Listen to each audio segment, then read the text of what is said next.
I just did a talk about this too, about how I never wanted to be a mom. I never wanted to have kids. My Jay, he owns a software development company called Arana Software. Jeff Strauss is his business partner out of St. Louis, Missouri. And so they're like, I don't know.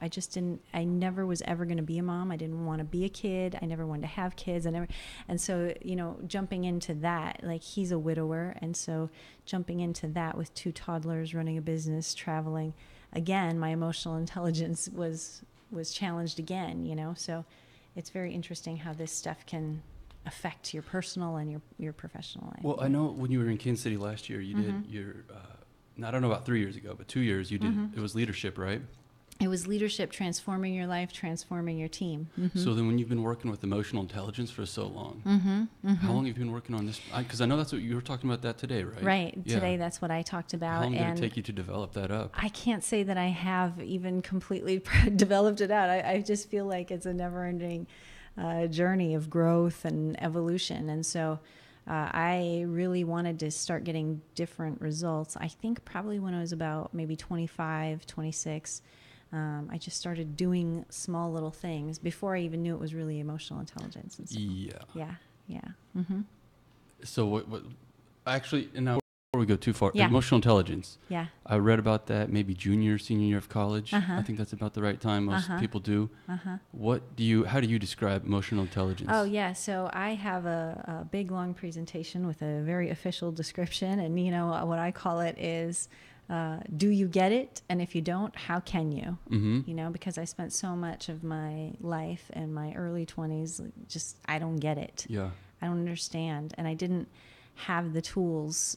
I wasn't taught perfect communication, and I wasn't taught how to deal with challenging situations. A lot of us don't have healthy coping mechanisms or ways to have language to even express that, to move through things. And especially if it's passed down. How do you know the difference between, I don't know, mature, emotional intelligence, high emotional intelligence or low? If your community or your house or whatever has the same situation. Exactly. And so for me, I just walked around being awkward and embarrassed and going, I don't get it. I don't get it. What do they have that I don't have? And so I just started practicing certain things, certain parts of emotional intelligence. And I didn't even know that's what it was. I didn't really have a name for it until probably a few years ago. And then I thought, oh gosh, I do that stuff. Okay, cool. Maybe I should start sharing that stuff. And when I did, people listened. So and everything that I do is from experience. I teach from experience. I have a lot of mentees that I at any given time, about 6 to 8 people that I mentor. And so I just like to share my experience. And I'm not an expert by any means. Yeah. And so just for those who don't know, based off of Daniel Goleman's book. Right here, Daniel Goleman, you can see it perfect. Yeah. So you boiled it down to 5 points, though. Yes. What were your 5 main points, or do you want to keep that a trade secret for people who see live? Oh, no.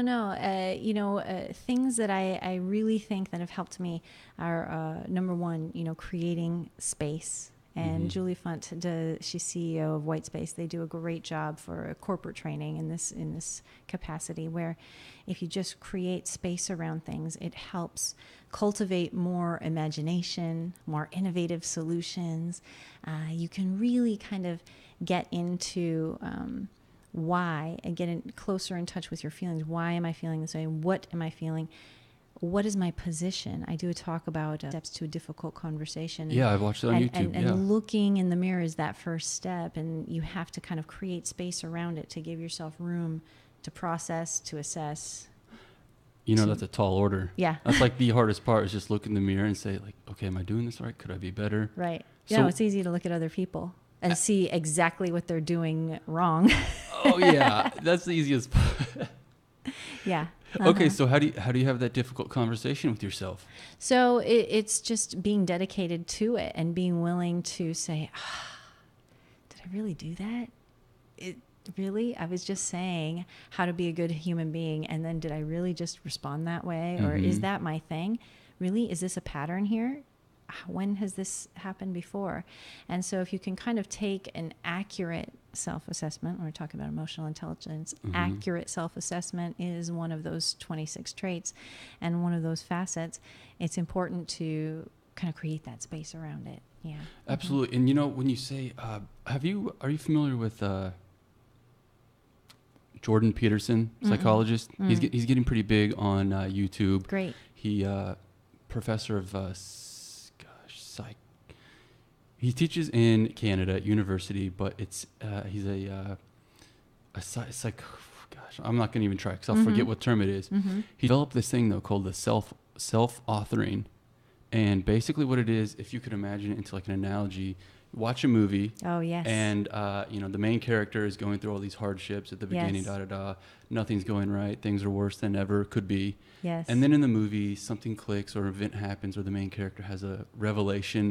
The hero's journey. Yes. And then the montage of how he improves, like say Rocky, the movie, he goes to the gym, he's eating all those raw eggs, running, that kind of thing. And what Jordan Peterson here has put together is very much like the montage, where you basically write, okay, this is where I'm at right now. Where do I want to be, say, I don't know, 5 years down, 10 years down, and then work your way backward.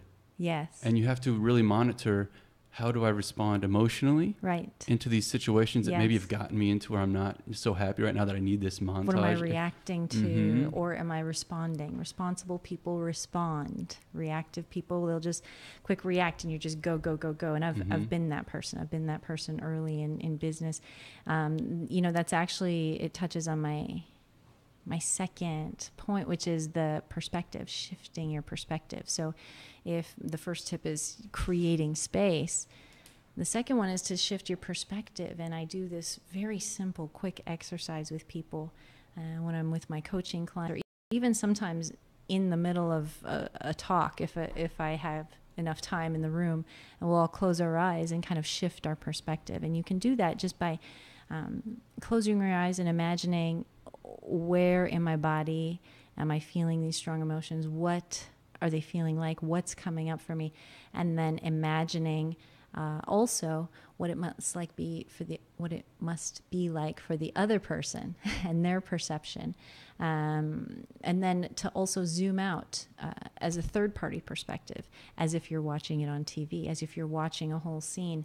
And it really kind of helps you get perspective on the situation. How did I contribute? How am I not contributing? What's my part in the community? If you're watching it on TV, you can kind of get a clearer picture of the dynamic and the power struggles, or what people are trying to accomplish and what points they're missing over each other. I feel like if you can reflect on yourself a lot better with your emotional intelligence, then you can also then look past other people. Yes. Again, maybe you're coming at me very strong and we're angry about whatever, but if I can just be patient and say, now hang on, maybe she's had a really bad day. Right. Maybe this is going on or that. Rather than my first instinct, which would be like to fire back at you. That's right. That's right. And, this lesson specifically that you just talked about is so near and dear to my heart right now, just becoming a new mom. I call it Instamom, #Instamom, because suddenly overnight I've got 2 toddlers that I'm helping to raise. And so there's no one like a 5-year-old to help you with that, right? Where you're kind of looking at him and he's throwing a fit and you're going, you know what? As the adult, as the parent, while he's screaming at me, you have to hold their emotions for them. And that's a really good way to kind of gain perspective. He's having a hard day. He didn't have a nap. Usually it's almost always about they're tired or they're hungry. Even for adults, maybe you're just tired. Some people get hangry. Now, I don't get hangry. When I'm hungry, you get hangry. Yeah, sometimes, yeah. When I get tired, that's when I get grumpy. And so, I'm often just giving people the benefit of the doubt. Maybe the terms, the expectations, maybe their hire manager, their investors, maybe they're getting a lot they're catching a lot of flack and they're under a lot of pressure. So understanding those things is a key in emotional intelligence, how other people are. So when we talk about it, there are 4 parts, right? Awareness of self, awareness of others, management of self and management of others. And so that falls into that awareness of others box. Mm-hmm. How is this playing in with some of the students that you have right now? You say that, I imagine people come with any issue or anything they're working through. How's it playing out? And have you seen great success stories? Yeah, it's interesting because you really, really have to be dedicated to the process because it's messy. Yeah, you're dealing with people's emotions, right? Yeah. And you get embarrassed and you get a little. We do a full workshop. I work as a part-time consultant for Rocketeer, and we're developing a workshop right now about unleashing your 4 superpowers: your words, your actions, your thoughts, and your emotions. And so while my mentor, the CEO, he works with thoughts a lot, I work with emotions a lot. And it's interesting because, for example, I have a mentee who sometimes, even going into adulthood, young adults into adulthood, that transition can be hard. It brings up a lot of emotions. You have this independence, but yet you still have these family ties. You have certain things and expectations. In her case, she was freaking out about just driving, just a driver. And for some reason in her mind, she had this block. And this applies to anyone who has a block, right? It's creativity. It's a CEO or it's a startup who's looking for the next thing. It's a CEO who's maybe not getting the results they want. It's a marketing officer who's not getting the branding content that they want. Whatever that block is, in this particular case, she was freaking out about parallel parking. Which she could totally do. But in the test, there was a portion of the test for backing up, and that was under the parallel parking part. And she had already failed it twice. It was just the emotional block. So what we did, I have a lot of different kinds of tools that I've used that helped me over the years. One of them is NLP, neuro-linguistic programming. Oh, yeah. Have you tried it? Okay, no. Yeah. No, I know. I've read about 10 feet deep into it, but I've never really. I guess I haven't really known how to implement. I know it has to do. Cool. Is it kind of like how you say things, what you're saying? It is. If I was much more slow and smooth and deep, you might take me a little more seriously than if I was a little more like chipper and scared and nervous, maybe something like that. Right, and the words that you use and the approach, so that you can get the best results from the communication that you're having, whatever that is. And so in her case, what we did is we just went through a very easy exercise. It's about 20-minute exercise where it's a visualization kind of thing. And we changed out the anxious emotions for emotions of success and visualizing that it's already been completed.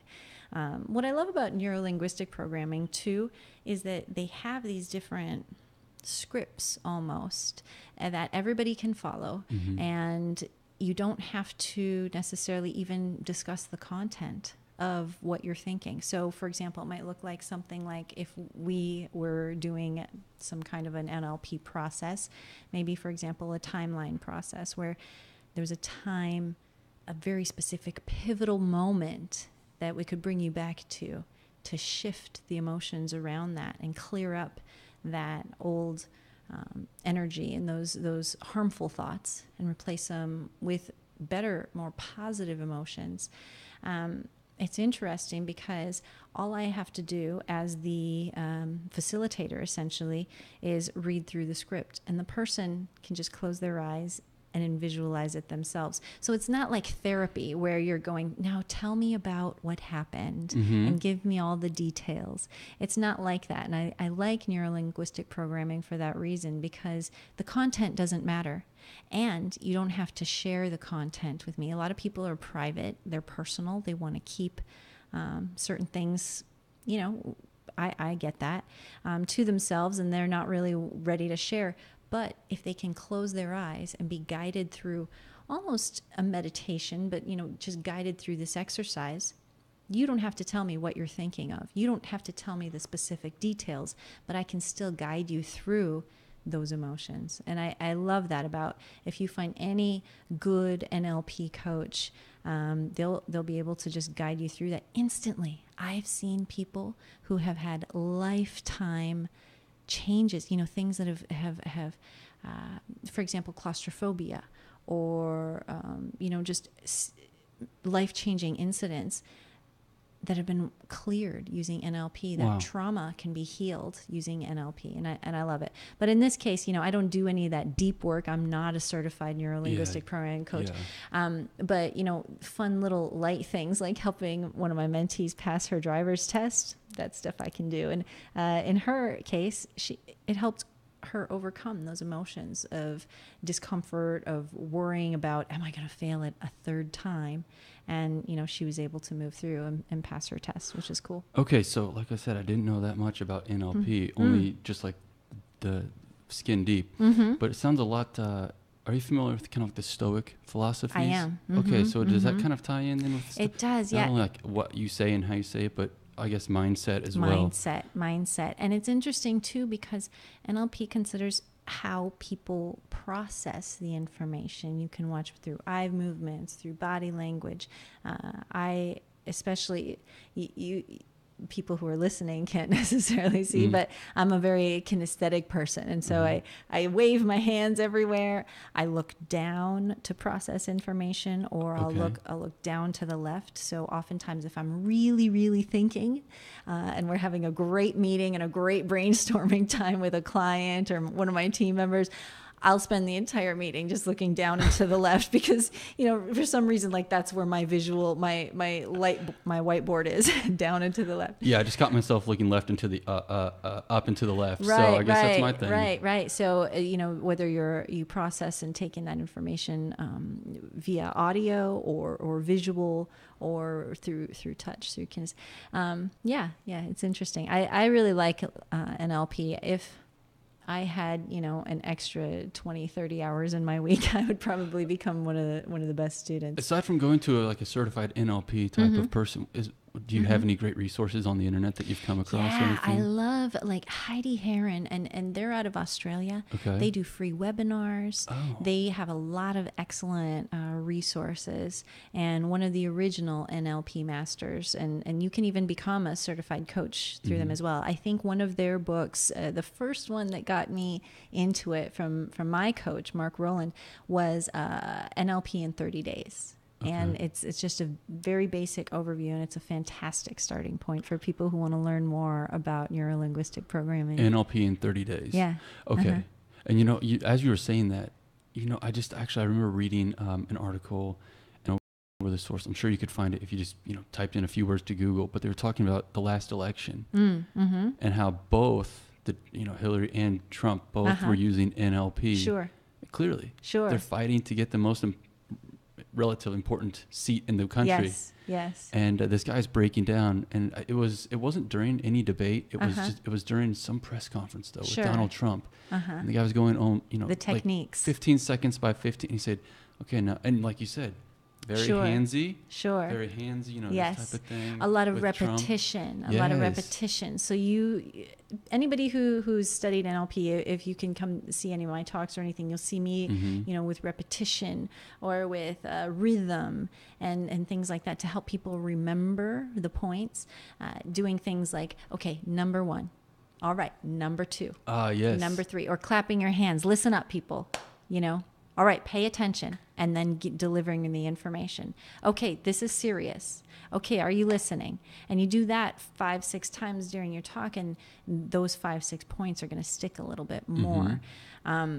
It's interesting stuff. I remember that I used to keep watching Obama. Let me be clear. Yes.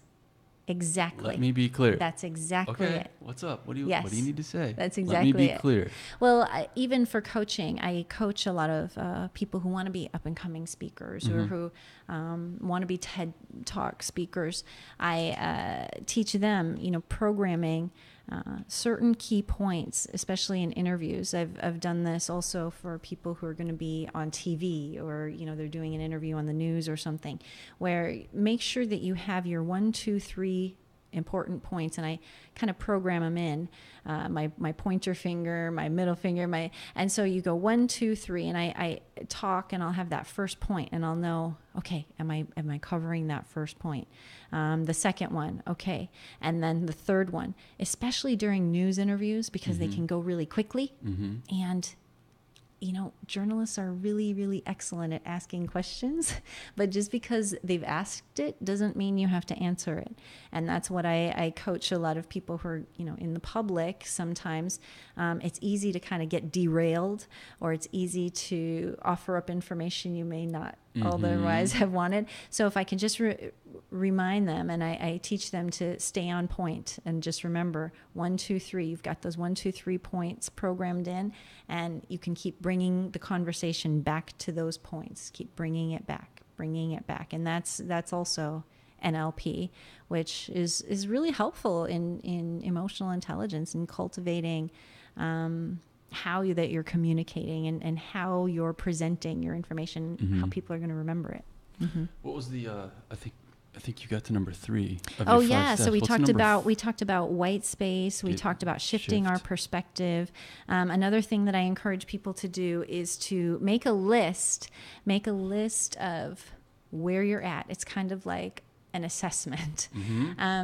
I'm horrible at this. So again, we teach what we need to learn. You're going to find that I talk a lot about my experiences. I teach from experience. So, celebrating, and I'm that person that if my nonprofits or my teams, we finish one project, I'm like, okay, great. What's next? Well, can we just pause? We just close this up. We just did this amazing launch. This was 6 months of work, 9 months of work. How about pause and celebrate for a moment? If you can make a list of all of the things that you've done and all of the things that you wanted to do and how close you are to doing those in this year, accomplishing them, maybe even shorter term, maybe it's a quarterly kind of thing, but making a list is a really simple way to take a self-assessment.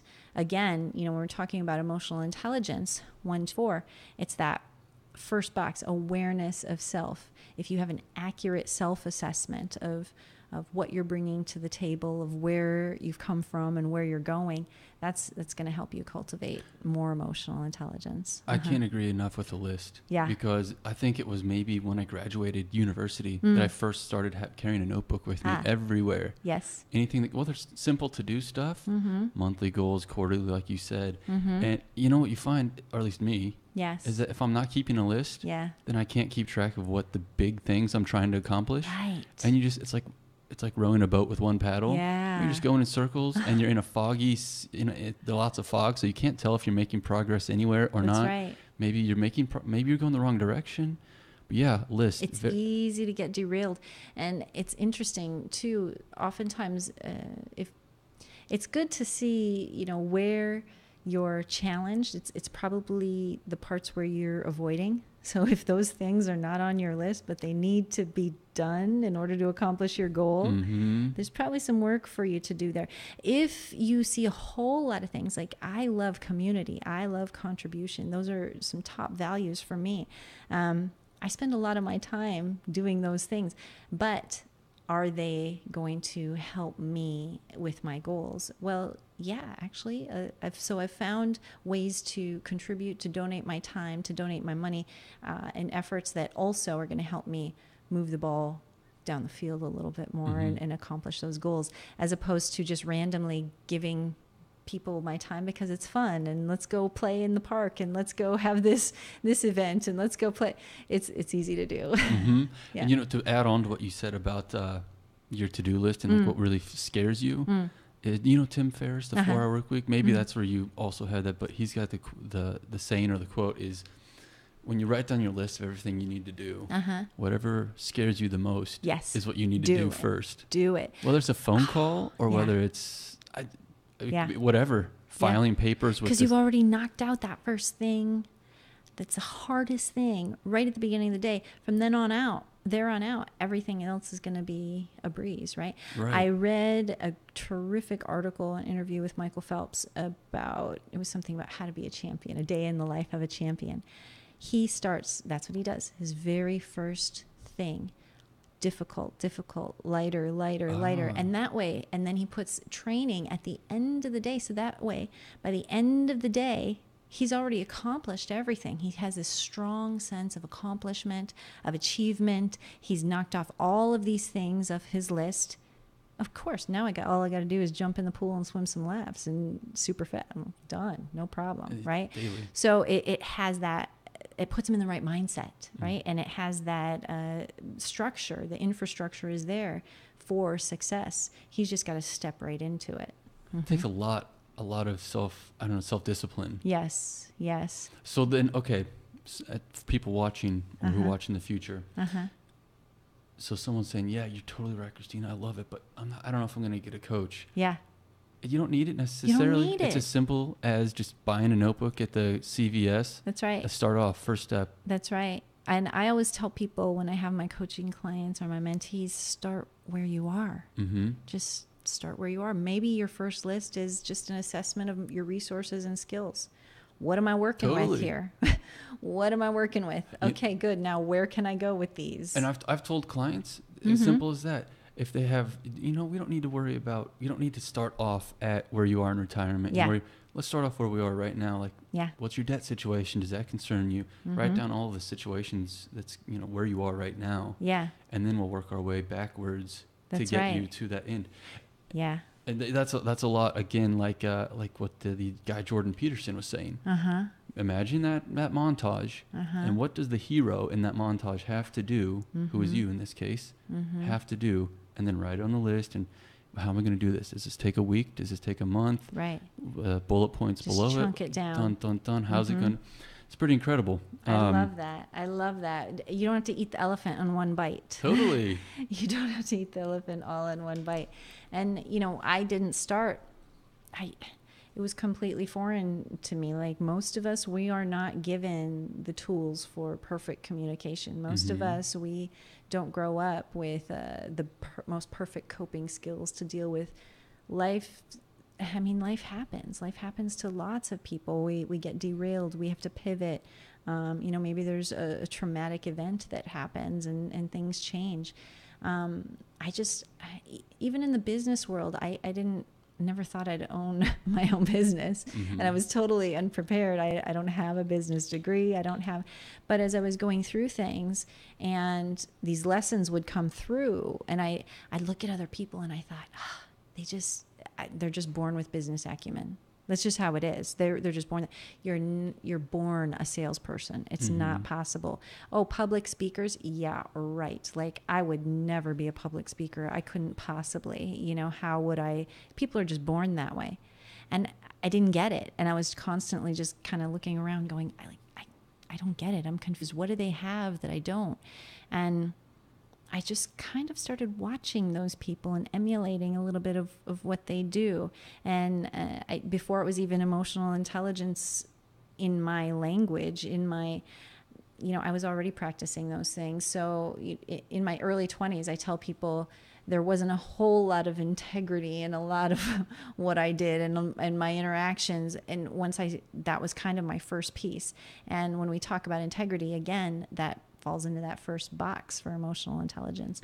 And integrity is what we do when no one else is watching. When you do that, anybody can do that. You don't have to read a book. You don't have to hire a coach. You just got to do the right thing, even when no one's watching.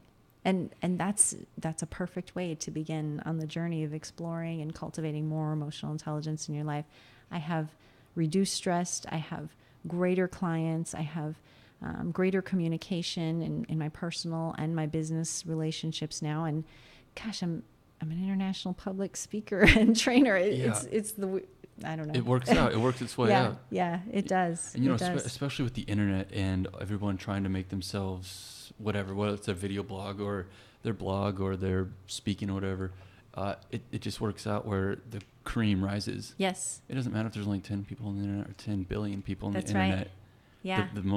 The cream is going to continue to rise, even 10 years from today, 100 years from today. You just got to start and put it out. I just read a great blog post just today, actually, on Medium by the SD6 CEO. Medium has some great stuff. Yeah, I agree.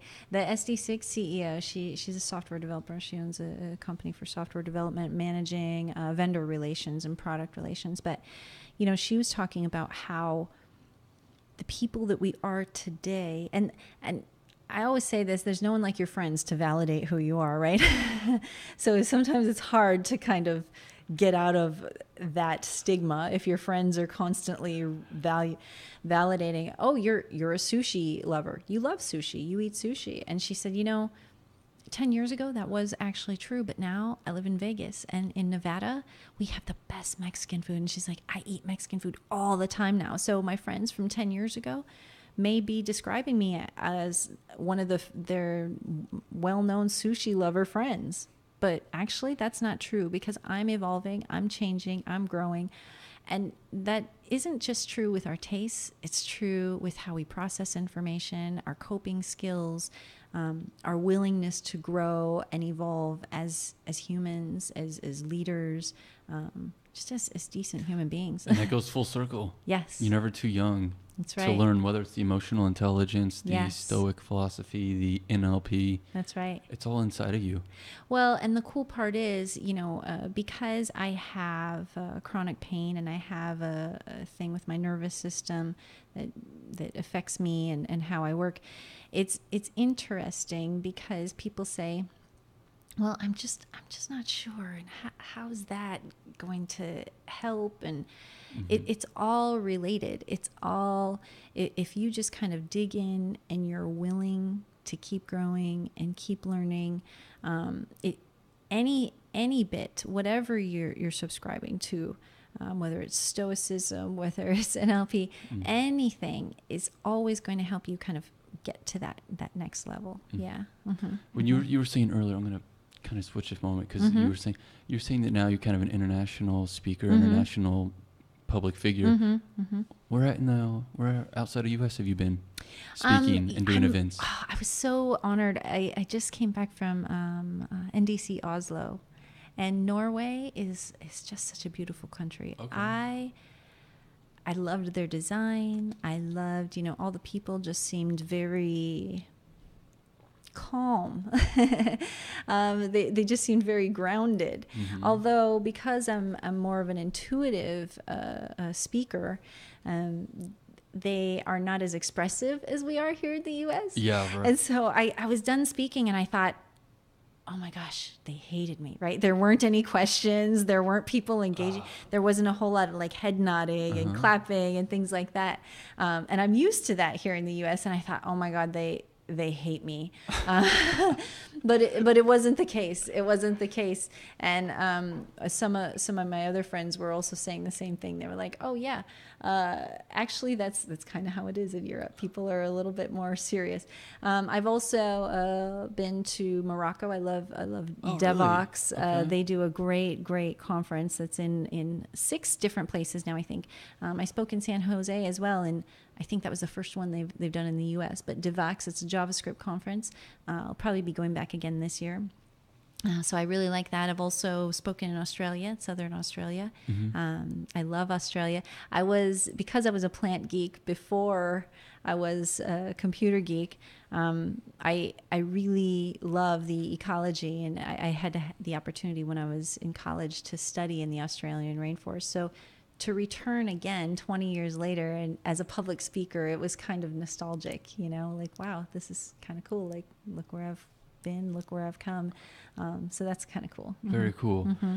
You were saying, before we got started, you were saying you were down in Peru as you were working, helping village build. I went to, I've because community, like I said, contribution, they're so important to me. They're just integral in who I am. I spent a couple weeks in the Yucatan helping to build a school. I volunteered in the South Pacific, where I talked about island ecology to junior high kids. And then I also volunteered at an orphanage in Peru for a few months as well.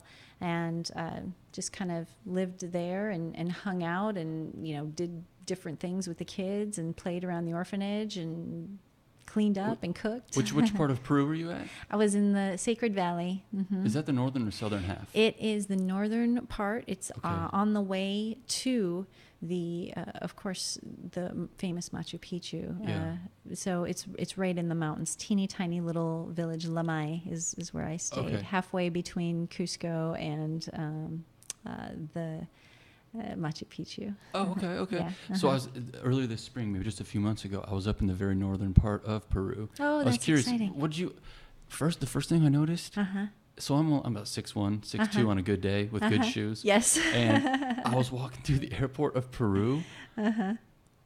I'm a solid 2 feet taller than the tallest person in Totally. What is it, Lima International Airport? Lima. I was so shocked. And you think about you say Machu Picchu, everybody knows the buildings up on top of the mountains and such. And if it's true, I couldn't help but to think, as short as the people of Peru are today, if it's true that humans have grown to be larger and larger and larger over the decades, how small were those Peruvians when they built Machu Picchu?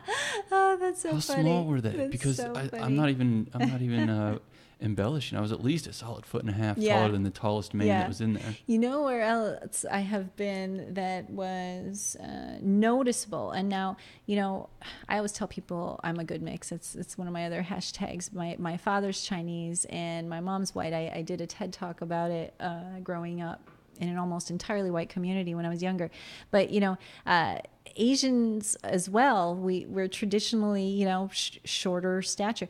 I spent some time in Okinawa. I spent a couple weeks in Okinawa and everything so teeny tiny there in the hotel, the bath, the sinks, things are a little bit lower. Really?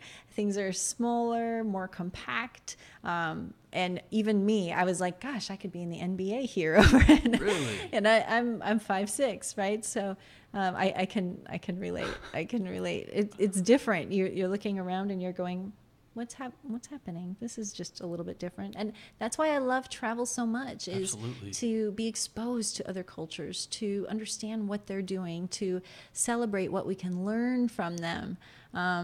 It's cool. I love travel and I love sharing those experiences. You say that, I'll never forget, celebrating cultural differences and such. Absolutely. Have you ever flown into Eastern Europe? Maybe I don't know. I have. I'm not sure I've been to a Russia, few airports. No. Nope, I have not. I've flown 2 summers ago. I had a connection in Kiev. Okay. The airplanes coming down, pilots, everybody sit down, all that stuff. They land, and the entire airplane, it's one of those 7 seats, 8 seats wide, huge. Sure. The entire airplane erupts in celebration. Oh, clapping and cheering. Yay, we made it. What's going on here? What's happening? Nobody in America does that. No. But I've got Ukrainian and Russian friends here in town, and I mentioned that. And they said, "Yep." Every time. That's just all it's in the time. It's what we do. You'll see it. You'll see it in Russia, Ukraine, and I haven't been to say Belarus or any of that, but he says it's definitely an Eastern European, maybe former USSR countries thing. Yeah. I'm not exactly sure how that developed in their culture. Well, I've been on some flights, because I travel so much, I've been on some flights where people have clapped, but it was more like, oh my gosh, we made it through that storm kind of thing, or way to stick that landing kind of thing, But yeah, it's interesting. And I think that there's so many cool things we can learn from other cultures.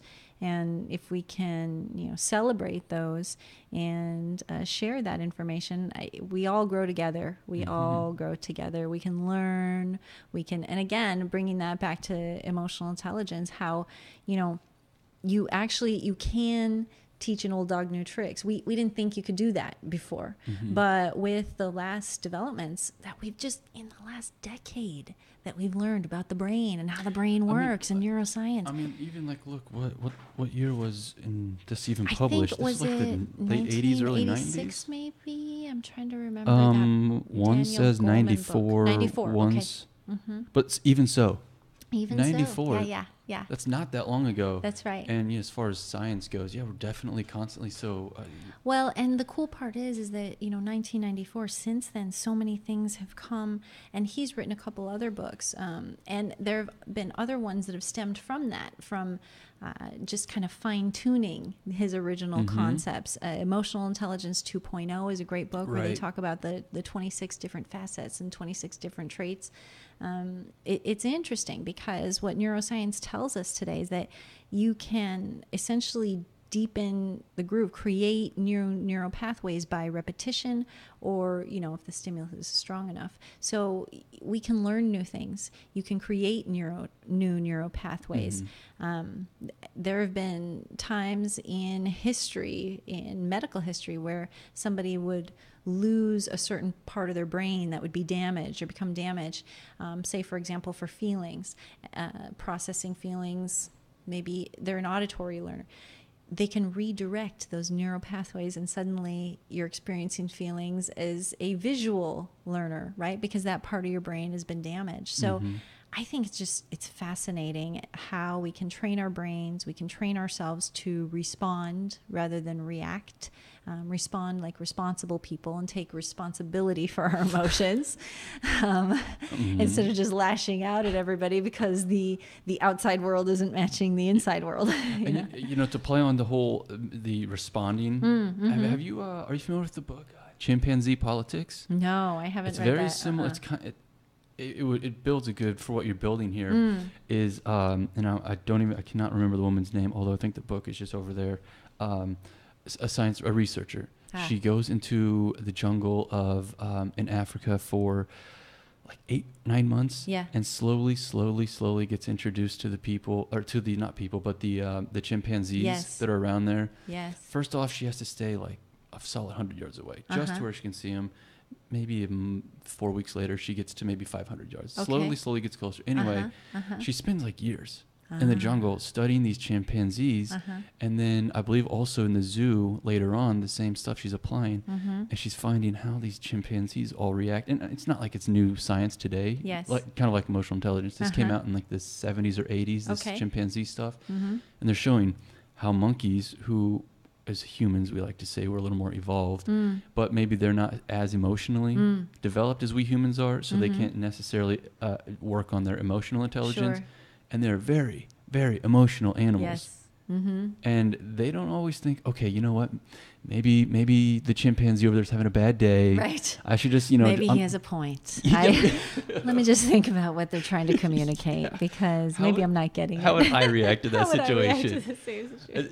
So now there you go. There's a building block that builds maybe up to where we are with this. And that's, that's where we, if for those that believe it, that's where we evolved from. And so we can still study it today, that they're still behaving that way. So, okay, this is pretty huge developments.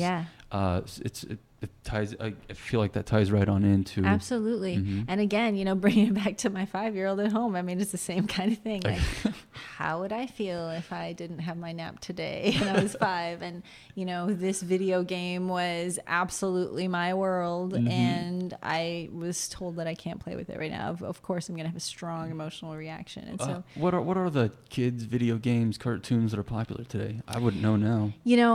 Actually, the totally one off topic, video by game. the way. No, also. No, that's great. The one video game that we do allow our 5-year-old to have is not new. It's like it's an Animal Crossing game from way back. I mean, we have all of the original Nintendo and NES, and we have all of those. So we'll throw down some Mario. I mean, that's what we do in our house. Some Tetris, and so we that's what we use. But it's interesting because I hang out with people of all ages, and some of my mentees. I had one young lady that I was working with who kept getting expelled out of school, who was kind of having some issues. When I hang out with teenagers, usually the first thing I do is I come on in, and they're always on their phone. They're always, so I sit down and I'm like, hey, because oftentimes parents will say, turn off that phone, and then they'll turn away, right? So what I do is I meet them where they are, and it's kind of what I do with everyone is I want to meet you where you're at, wherever you're at. I'm there. Let's do this. And I'll sit down and I'll go, hey, what's going on? What are you looking at? What apps do you have? What are you playing? Show me your music. Just to engage them and to see. And it's interesting, either music or video games. That's what they'll do. And they'll say, they'll bring up their music or their games. It seems like Bubble Witch is a big one right now. I play a lot of Bubble Witch, and it seems like even on the plane, somebody across the aisle was playing Bubble Witch on their phone. But when you ask kids about what they're playing and what they're listening to, it'll tell you a lot about where their emotions are, and they're happy to engage. They're happy that somebody's actually asking them what's going on and what they're playing, as opposed to turn that off, go do something else, and I just like to engage them. I like to see where they're at and what they're doing and what they're playing the most. Never heard of Bubble Witch. Yeah, no Bubble idea. Witch. So you're going around to, say, Morocco and Australia and all these, and across America, like we said earlier, you've got a pretty solid lineup for this year. What got you into the tech developing world? Oh, it's so weird. I like everything in my life. I have just kind of followed my intuition. I started out, I studied chemical engineering. I had a scholarship at one of the greater engineering schools, Michigan Tech University, in chemical engineering. And after a few years, I called my mom and I said, Mom,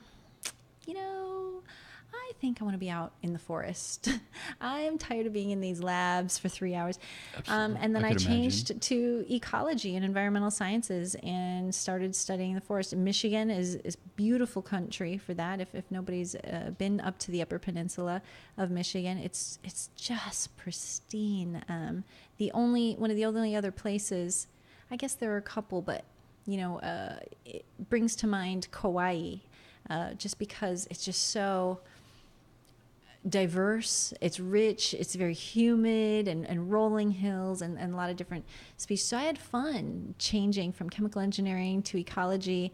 And then I got a job with the National Park Service. I had a contract where I was traveling to national parks all around the country, and we were doing pavement analysis to help them determine their funding, which was so weird. But there were only 3 people who had that job, and that was us. So in the whole world, every single thing about that vehicle, the survey vehicle we had, was customized. Oh. Right down to the pins, the cords, the plugs. It had 9 computers. It had 23 ultrasonic sensors. It had boom cameras. It had 180-degree cameras. We had a GPS pack. Like, this was before cell phones were so... oh gosh, now I'm really... It was right out of college, so I'm looking at like 26 years old. About 16, 17 years ago. And so we had a little GPS pack that we had that was accurate to 3 meters. And so you had to kind of walk around and try to get the satellites, and we would map all the pavement, the parking lots, for the National Park Service. And I kind of got a little bit into computers and doing that. And it was very interesting how I switched over. I was doing a lot of traveling then. That was, in that time, those few years where I was traveling a little bit more, Peru, Mexico, things like that. And I found that every time I went into a city or a town, the first thing that I would do is go visit their library and hit up their computers. And pretty soon I was teaching people next to me. They'd be like, how did you do that? How's that? And I started helping them with computers.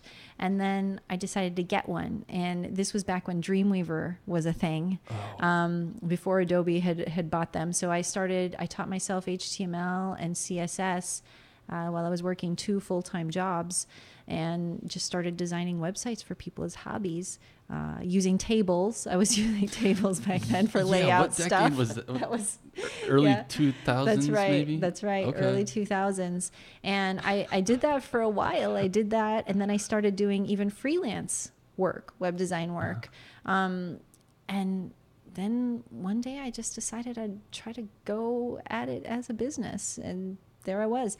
And it was interesting because when I first started, and I would build websites for people, and I'd say, okay, send me some examples, send me your logo, send me your brochures of what you've done before, and let's see what you've got right now.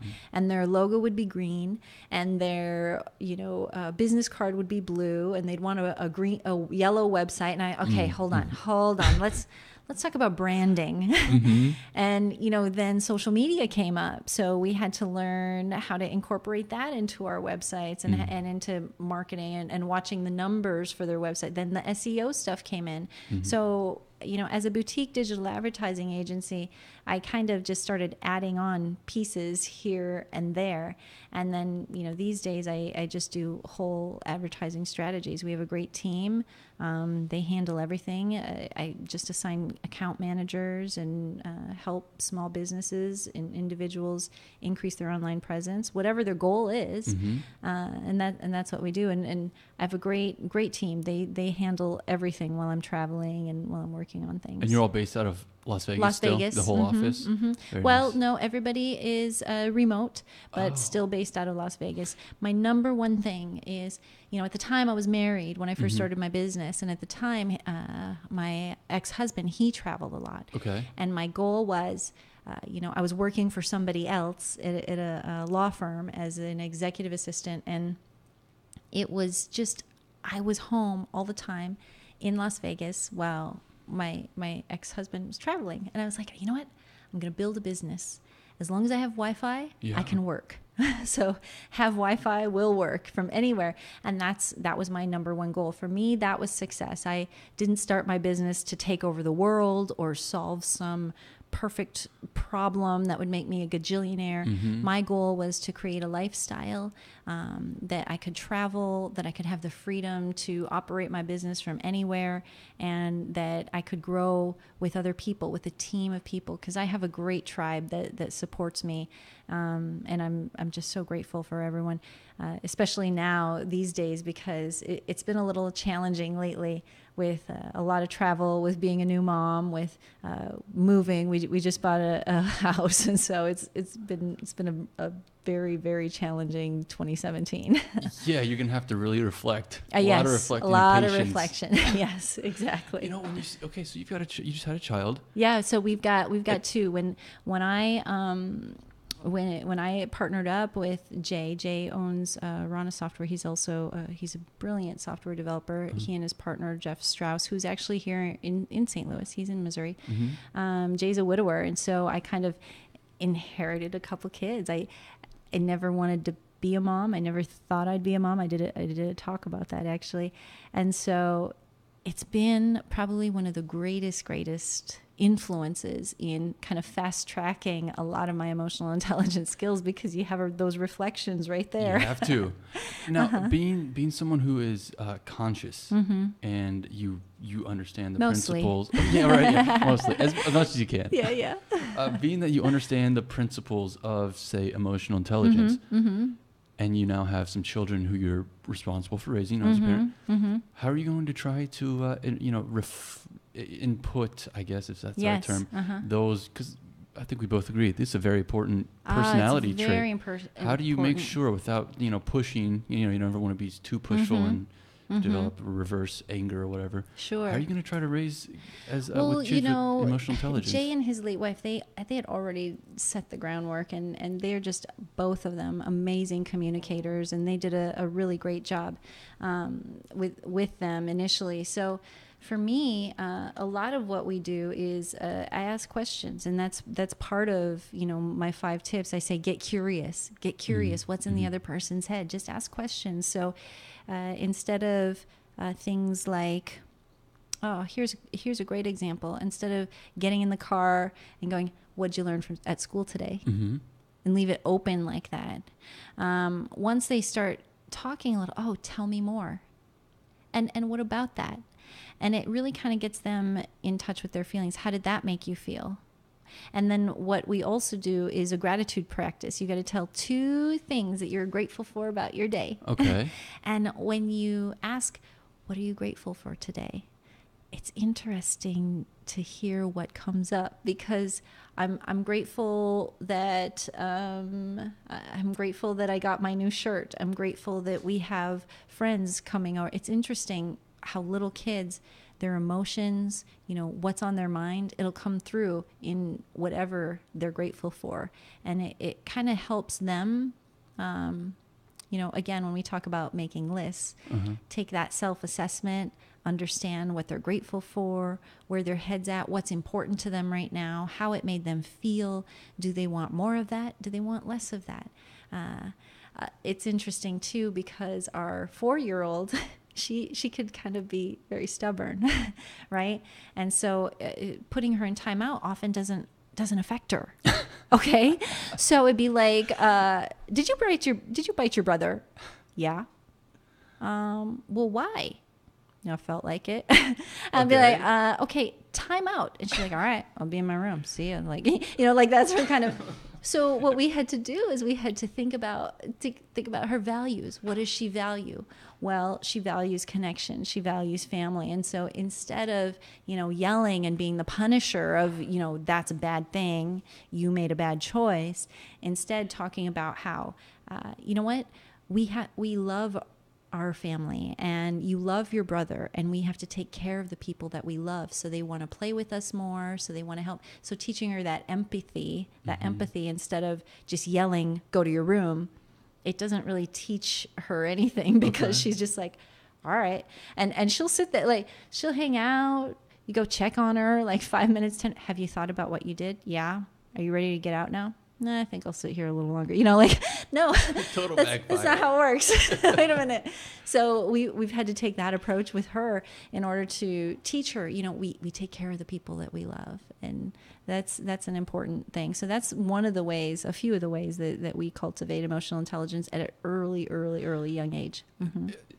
As we've said multiple times, as the decades go and research continues to improve and such, the style of parenting, not to say that there's a right or wrong way, sure, but what you're doing right there, it's going to be really interesting to see how more people pick up on it and more people pick up on it and more, as decades go on, to see if we can't, as humans, raise more emotionally stable, emotionally reflective, or we're conscious not taught about individuals. This stuff at home. Right. Most of us aren't taught. And in my house, and even in my mom's house and her mom's house, it was children should be seen and not heard, right? It was do as I say because I said so. Yeah, right. Or I say that still. Because I said so. Just because. Just because I said. Or even the military where they hit. Right, a lot of homes they're taught hit. If somebody disagrees with you, then you get a spanking. Right, you're gonna get a licking. Like you're gonna get a licking. One of my cousins, they had a wooden spoon in their house, so their mom was don't want to hit with my hands, but all she had to do was pull out that wooden spoon, and everybody would sit up straight, a little bit taller, and kind of get it together real quick because the wooden spoon's coming out. But the problem with that type of discipline is that then when your child becomes 15, 16, 17, especially young men, right? Now you can't use physical force or violence to control them. And you've also taught them that anyone who disagrees with me gets physical force or violence. 17, 16, they're strong. They've developed muscles. And now how are you going to discipline them? You lose your method of discipline because they're stronger than you, and you can't spank them anymore, and you can't hit. And at the same time, you've also taught them that it's okay. So I don't necessarily subscribe to that form of discipline, because I've seen, up close and personally how that can backfire when kids get older. I could see that. In fact, you say that, I can't help but to smile a little bit, because I remember when I was, like right on the edge of when you're too old to be spanked. Yes. And I remember I did something, and my dad pulls his belt and gives it, but I was laughing because I'm just barely too old, and now I'm laughing at it like, ow, that hurts, but I'm still laughing. Right. He had to be so mad. He had to be so mad, because you lose your method of controlling your child, and now how am I going to discipline them? Right. Yeah, exactly. That's big. That's really interesting. Yeah, I love it. Stuff. No, I love it, and it's interesting to me too, because when I first started speaking, I would do workshops on social media marketing. I would talk, I did a great talk at Pink about conversations. I've done also talks at the Wynn or the Bellagio about SEO. What happens though is, as I was speaking more about mentorship and leadership, people were much more interested. My rooms were a lot more full. Even today when I did my talk, it was standing room only. There were people sitting in the back, standing along the walls, especially in technology, I think, because of two things. There's that socially awkward geek, right? There's that stigma. Absolutely.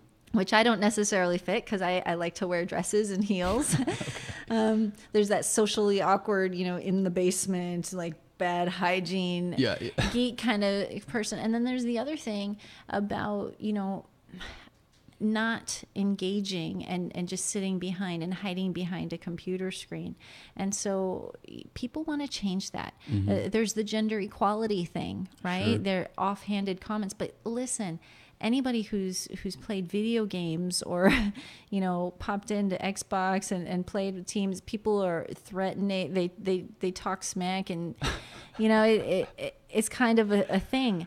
But then in real life, that doesn't work. That's not appropriate. Yeah. And I think that's why when I start talking about this stuff, especially at tech conferences, the rooms fill up. People want to know. They want coping skills that aren't like, okay, take these 10 steps. Here's the perfect formula. Pay me $5,000 and this is how it's going to work. That's not what I do. I teach from experience and, start where you are and do things like make a list, do things like do the right thing even when no one's looking. If you could even just work on those two things for a year, you would really get different results, not to mention the other 25 facets of emotional intelligence. There's just so much that we can do to improve ourselves that doesn't require following an exact formula or taking out all your savings to take this fancy training program or doing it exactly the right way by following one person. Do what works for you. If you're getting the results you want, then cool. Keep doing more of that. And I love that about emotional intelligence. Before I even knew what it was, I was practicing it. Wow. Well, look, we've been talking for about almost just over an hour, actually. Oh, my gosh. Can you believe it's already been? No, I can't. That goes by quickly. I know, it does. Okay, everybody I talk to, I've got a few random questions I ask. Okay. It's not like it's nothing serious. All right, well, let's see what happens. Okay, tell me about a couple of books that you would give to a high school graduate. I love Skinny Legs and All. Okay. It is a book it's fiction. It's about a spoon and a shell and a stick that there's this big trek across the country. But what it really is about acceptance, communication, tolerance, understanding people who are different from you, and how we can get along. I mean, it sounds kind of woo-woo and hippy-dippy, but, at the end of the day, it would just make life a little bit easier. I drive around and I see people with road rage. I'm in the store and I see people abusing store clerks, and I'm just like, come on, like, where's just decent communication and just kindness? And I really like that book because that helps. The other book that I guess I would probably, I like the 4 Agreements because it's kind of simple. I really also like Who Moved My Cheese. Oh yeah, so I haven't read the book, but I've seen enough like YouTube reviews and blog reviews that I get the idea. And Jonathan Livingston Seagull, because they're both really short, they're brief. But the concepts are easily applied to your journey and success and how you're making choices at every single step to grow and to be a better person and reach your achievements. Absolutely. Let's so see I think here. That was like 5 books. I don't 550. Who's counting? Let me see here. Who Moved My Cheese? Spencer Johnson. Yeah, exactly. And especially so in my industry, investment management, people like to always talk. Every summer at conference, people are talking about different ways on how you can, bring in, prospecting, better prospecting efforts, bring in more, all that. Yes. And okay, it's 2017 And a lot since this industry got large, maybe in the late 70s, 80s, it's been cold calling for the most part. Yes. And then kind of doing some seminars. Yes. And really that's worked up until 10 years ago. That's when right. did the do not call list get That's enacted? right. The do not call list. Do not call list, caller ID. Well, and even with the internet, people can leave reviews and testimonials. There you go. And so you do a little bit of research and you can find out exactly what somebody's about. And so who moved my cheese? You can't get used. Okay, so cold calling, seminars, and all of that worked at one point. But you're right. You've got online reputation. Yes. To boil it down. Yes. Plus, the internet. Yes. How easy is it to use Google and find That's right. competition? That's right. Absolutely. And I'm doing a talk tomorrow at KCDC about user experience at every level of business, and it's more of a culture talk than it is a UI, UX talk, because how people are talking about you and how people are talking about your company is also a part of the user experience of your company, because they're spreading that information, the word of mouth marketing, essentially. And to add to that, I'm not going to try to get you to change your presentation, but I remember a guy I know here in Kansas City. It was a year and a half ago when Tesla announced the new Tesla, whatever SUV they're releasing. And they said, okay, everyone, at their press conference, I guess, here's our new model. Here's photos of it. Here's how the specs, how it's going to work, all of that. Here's the huge price tag on it. Yes. You can pre-order today, Yes. and you're not going to get it for 2.5 years. Right. Who wants it? Yeah. And then the first week, they got 200,000. Yeah. Yeah, it's amazing. That's a reputation. And when you start talking about branding for companies, and it's that consistency. We can learn a lot from Elon Musk because they control every single bit of their user experience. Uniquely, they have special permission to also sell and manufacture their vehicles. Some of those companies, they have to manufacture, but then they have a different sales process and a different sales entity. They control all of that. They control their branding, their manufacturing process, their sales process. Wow. All of it is proprietary and in-house. They train people inside of the organization, and that's a lot of why they're so successful, because they're controlling that brand messaging at every step of the way, and that customer service experience and the user experience every step of the way. And it's working. I haven't seen a single commercial on TV for it. You bet. Okay. Okay. What are some awesome, or at least one awesome website you've got saved on your favorites? I love Marie Forleo's, because I work with a lot of female entrepreneurs and a lot of entrepreneurs. I love Marie Forleo. She has a lot of very well produced videos, great interviews that talk to people about promoting their services and products, about dealing with customer service, and skills for launching your business. Now, she does a fantastic training program. I know many people who've gone through her training program, solopreneurs and entrepreneurs alike, to launch their startups or their business or a new product venture. And I really like her approach. She's kind of quirky, and I like that. It makes business and entrepreneurship kind of approachable. Okay. Yeah. It says here, she's a West Village, New York City. I'm here to help you make a difference and be your happiest, wisest, and most loving self. Okay. Yeah, so she does a lot of stuff about creating a business that you love and a lifestyle that you love by following your passion and building. Now, I could do a whole new other hour on following your passion and why, that's actually, it's not fully just following your passion, because you need to have talent and all of those other things as well. But she's really great at that, and she delivers the message well. So I love Marie Forleo's site. Very cool. Okay, this one's for fun. Okay. What little thing would you make?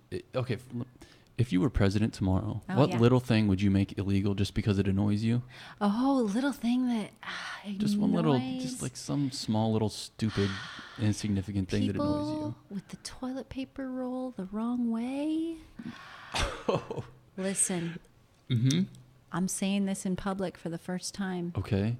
One of my best friends, one of my dearest friends in my inner circle, we visited.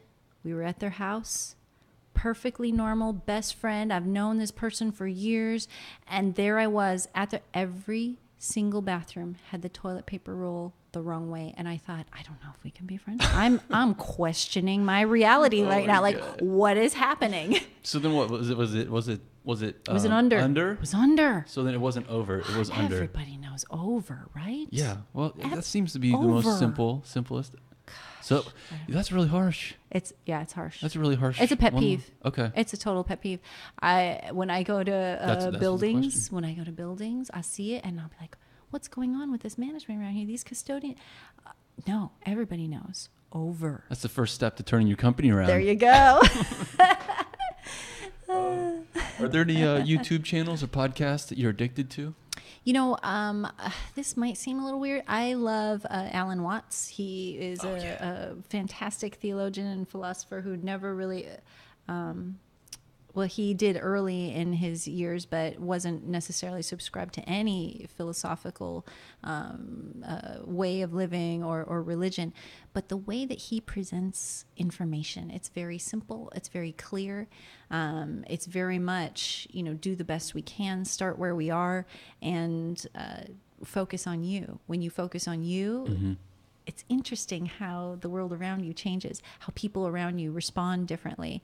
You get better clients, your relationships improve just by working on yourself. And I love there are so many. Luckily, there were lots and lots of recordings before he passed, and you can find them all on YouTube. I watch them a lot. The other one, of course, is TED Talks for me. Oh, yeah. I am a TEDx organizer for Las Vegas, and I'm a speaker as well for TEDx Fremont East Women. And the experience was fantastic. Everything about how they present educational information. I don't always agree, but it's interesting also to watch certain case studies or innovative outside the box thinking. Well, that's what's awesome about TED. You don't have to agree. That's right. But as long as it sticks to the idea of new ideas, enlightening ideas. Yeah. Enlightening doesn't always mean we agree. That's right. That's right. I mean, like, I asked Martin Luther back in 500-600 years ago. Yeah. If what he was saying was considered enlightening or controversial. So absolutely. Right. Yeah, I love that. Mm-hmm. Okay, last question here, and this is kind of like what we already kind of briefly went over it. Okay. So when was this? Actually, this is a new question I came up with just yesterday. I was at a meeting thing, a startup entrepreneurs meeting here in town. I was only there for about 10 minutes or so, but the only thing I took down, I immediately wrote it down in my notebook, and I had to leave. And the question was, would you change anything about how the way you were raised? And I don't mean that like, and the question wasn't like, do you have resentment towards your parents? But I mean, if there's one small little tweak that could be made as you were being raised, can you think of one? And it kind of goes back to what we were talking when I asked you about how you'll raise your kids knowing emotional intelligence. So I'm curious if there's anything you would change about being a kid being raised. Everything that I have overcome, a lot, and most of us even, it stems from our childhood. I wouldn't be the person that I am today had I not gone through what I'd gone through. I grew up in poverty in the Upper Peninsula, a teeny tiny little town. Like I said, I was the only Asian person for a really long time, for miles. And having those struggles actually helped me grow and become who I am and be willing to be uncomfortable and be embarrassed and try new things and step outside the box. Is there anything that I would change about that? I don't know, because it really, my childhood taught me how to be brave, how to stand up for myself, how to be courageous. And I find that people who aren't challenged early or aren't challenged in their lives, I had a yoga instructor one time. I was taking a great class in Southern California when I lived down in Culver City. And he asked us at the end of class, we were all just laying there in Shavasana, and he said, if you already had everything you wanted, would you still be doing what you're doing today? What would you work towards? What would you work for? I feel like if my childhood was all rainbows and butterflies, that there would be no motivation for me to overcome, to grow, to challenge, to change, to pivot. So I don't I don't know that I would change anything about my childhood. I mean, at the end of the day, that's where I learned so much about community, about connection, and the value of relationships. So I don't know that I would. Maybe that's a trick question. Mm-hmm. Maybe that is the right answer. You know, the whole butterfly effect thing. Oh, if you right. change any one thing, then everything else, yeah. You could be married to the Prince of England Yeah. today if you just changed one little thing, but who the heck knows? Okay. Well, who knows? I mean, 1 year ago today, not today, but about 1 year ago at Kansas City Developers Conference, you know, I was just out of my divorce, you know, running my company. I was kind of speaking a little bit, but not in a serious way, more in a fun way. It's very interesting because now here I am a year later, I'm a mom. We own a house in Henderson, Nevada. I'm an international speaker trainer in a serious way, much more serious. My clients have kind of shifted as well into more coaching. So anything can happen. Life is so fascinating. If you would have told me a year ago that I'd be a mom, that I'd be owning a house, I mean, it's just a weird thing how things can kind of shift and change. And I encourage people to think about those ripples that they're sending out and think about the effect that they may have on their future or someone else's future. Mm-hmm. I think that's a good spot to stop. Yes, thank you so much. I was so happy that you said yes, because you know when I was reading your bio plus the emotional intelligence, I was like, this is going to work out. It's going to be good. So thank you. All right, folks, thanks for watching. Keep in mind this coming Sunday is all Bitcoin, cryptocurrencies, and other related blockchain type of stuff. So you can subscribe if you want to. If not, catch me when